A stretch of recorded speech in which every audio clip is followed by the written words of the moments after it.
আসসালামু আলাইকুম। আমরা আজ সকালে থাইল্যান্ডের ফুকেট আন্তর্জাতিক বিমানবন্দরে এসে পৌঁছেছি। আমরা গতকাল রাতে ঢাকা থেকে সিঙ্গাপুর এয়ারলাইন্সে রওনা দিয়েছিলাম।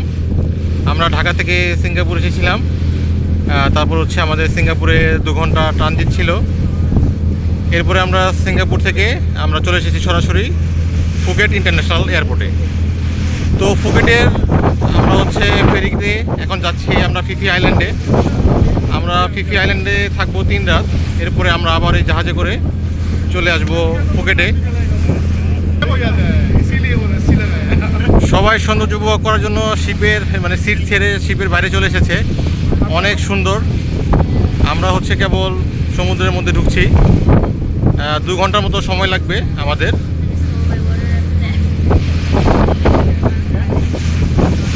সবাই যে যার মতো করে সৌন্দর্য উপভোগ করছে।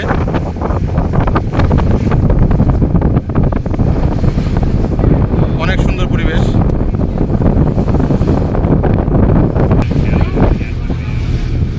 সবারই উচিত সুযোগ বা সময় হলে ভ্রমণে বের হওয়া।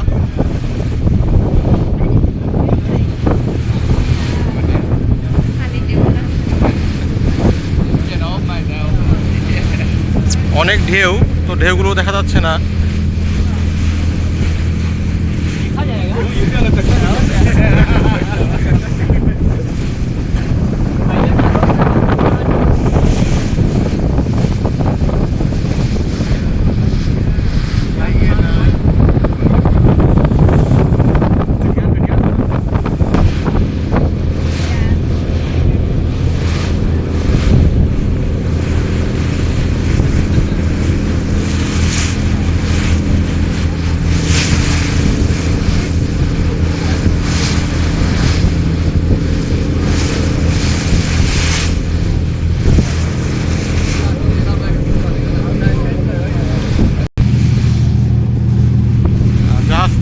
অনেক বড়।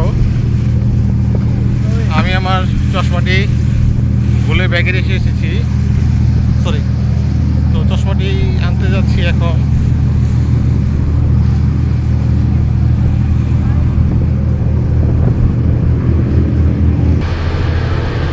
এটা শিপ, এটা এসি কেবিন।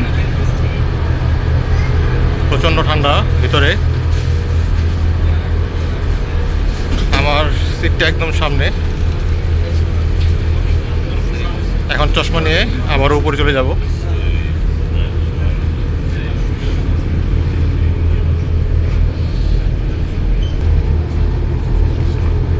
ম্যাক্সিমাম লোকজনই উপরে চলে গিয়েছে, যে যার মতো করে উপভোগ করছে।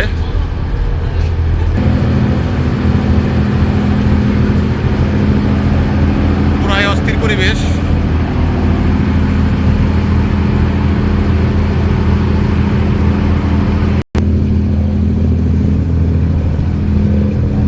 পোহাচ্ছে অনেকেই।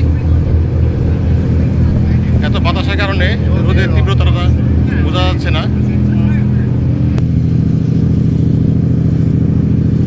দুর্বার গতিতে এগিয়ে যাচ্ছে আমাদের জাহাজ।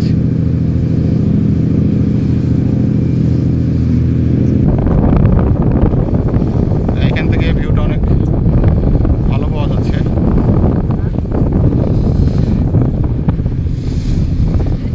এখানে আমাদের শিপের মাস্টার শিপ চালাচ্ছেন।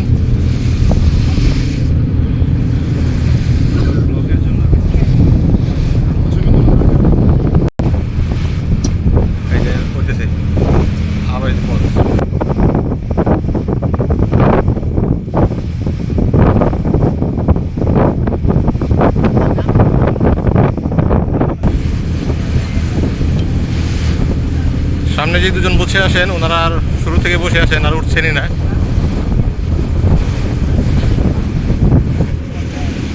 আর প্রচণ্ড বাতাস হওয়াতে স্বপ্না ওই সিঁড়িতেই বসে আছে, ও ওখান থেকে আর নড়ছে না।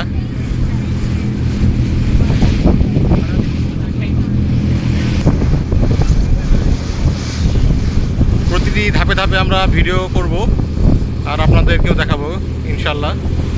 তো আপনারা আমাদের সাথেই থাকবেন। সবাই ভালো থাকবেন। আল্লাহ হাফেজ।